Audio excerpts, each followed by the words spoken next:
Mike D, what's going on, Big Daddy? Hey, how are you? Doing good. So what's the good word? What's going on in the Killswitch camp these days? Back out on tour as of today. We got 4 days in the U.S., just finishing up some stuff that we missed on our last run, and then a little bit of a break, and then over to Europe to do all the summer festivals, Italy and brass pop and all sorts of fun stuff. Right. Should be good. And you guys also just had a new song, My Obsession, on the God of War soundtrack. How'd you guys get involved with that one? Well, that was a song that didn't make it on the record. There was some vocal stuff that we need to continue working on, and we just ran out of time, so it didn't get to go on the record. And it was something that we knew we were going to use for, something coming up, whether it would be a movie soundtrack or any of that stuff. And Roadrunner had come to us about the God of War soundtrack, and Howard felt really good about the lyrics actually working with the God of War theme of, Kronos, missing his wife and all that stuff. So it's sort of an obsession type of theme. And I love the games. They're some of my favorite to play, and I actually got the new one, God of War 3, right when it came out through Roadrunner, and I can't even believe how good it is. It really is one of the best games out there.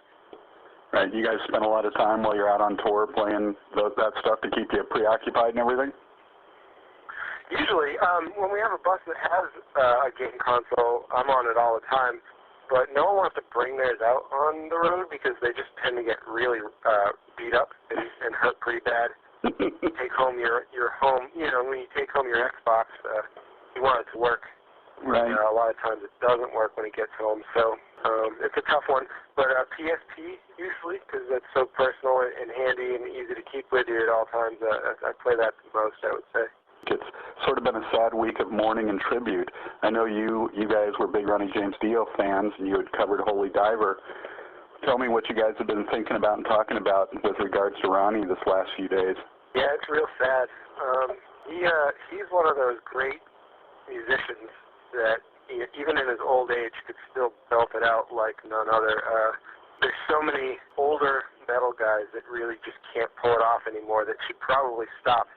And Dio was not one of those. He was, as a matter of fact, probably more powerful when I saw him last year than I'd ever seen him before. Just awesome musician. It's like you said, extremely sad that the world is not going to have him in it anymore. It's a total bummer. We never actually got to meet him. There was a few times where we could have played shows, we could have had him on stage and did a duet with Holy Diver, but just never really worked out. He really wanted to do it right if he was going to do it at all, showing his true musicianship, and it just came down to him not being able to have enough time to practice with us to get it exactly right. It is a tad different, and he didn't want to screw it up, right. But we never actually got a chance to do that. We did receive a photo of Dio from Lamb of God. Lamb of God was on tour with Heaven and Hell a couple of years back, and Dio took a photo of him holding a cardboard box, and on the cardboard box it said, "Hey Killswitch, where's my royalties?" And it's hanging up in Joel's house right now. It's a pretty funny, really cool thing to have. Yeah, he really was one of those very genuine, human beings, and there's not too many of those in our business, so. Yeah. But power in Dio's voice. Oh, yeah. And at his age, it was just unheard of. So, absolutely. It's just sad. At the same time. On the flip side of that, you guys have a great knack for making silliness cool. So in that vein, if you were to interview yourself, what questions might you ask yourself? I would definitely not ask myself, what do you guys sound like?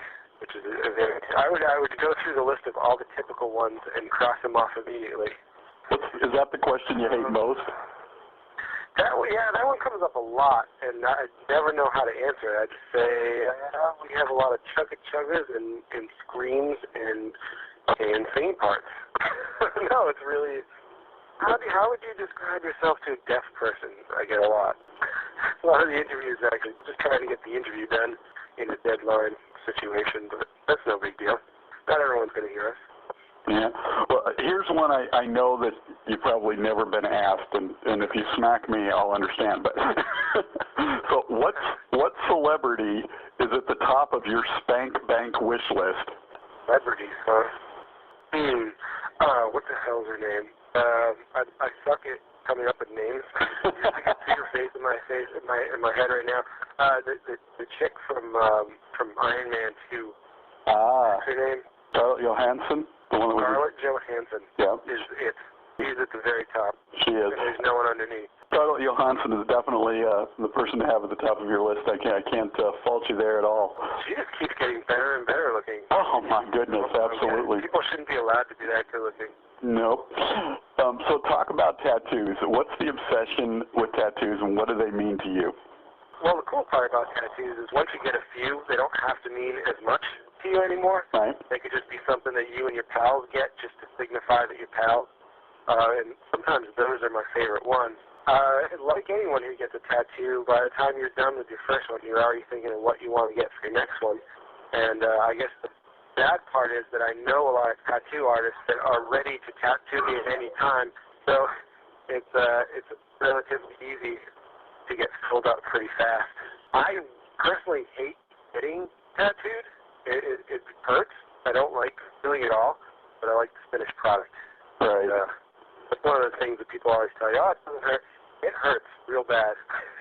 It is no fun. It bleeds, especially if you're playing a show. It's really hard to get tattooed, wrap it up, get on stage, play, and then peel off the plastic after you're done. It's just a disgusting, pussy mess.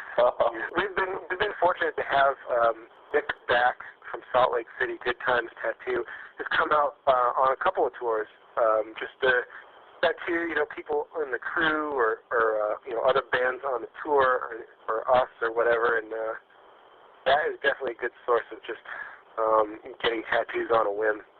Nice. And so what is next on your tattoo agenda? I'm finishing up. I have an old Hare Krishna folktale on one arm that needs a little bit more background, and then that is done. That's a Vic Back piece. Other than that, I've just been thinking about old skateboard designs.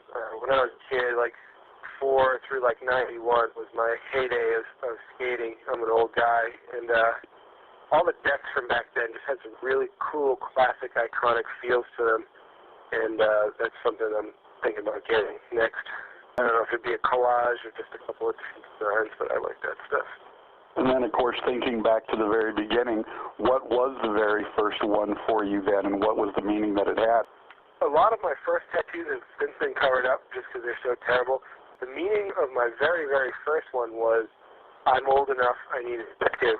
And I was one of the few fortunate kids to have my learner's permit with the wrong month.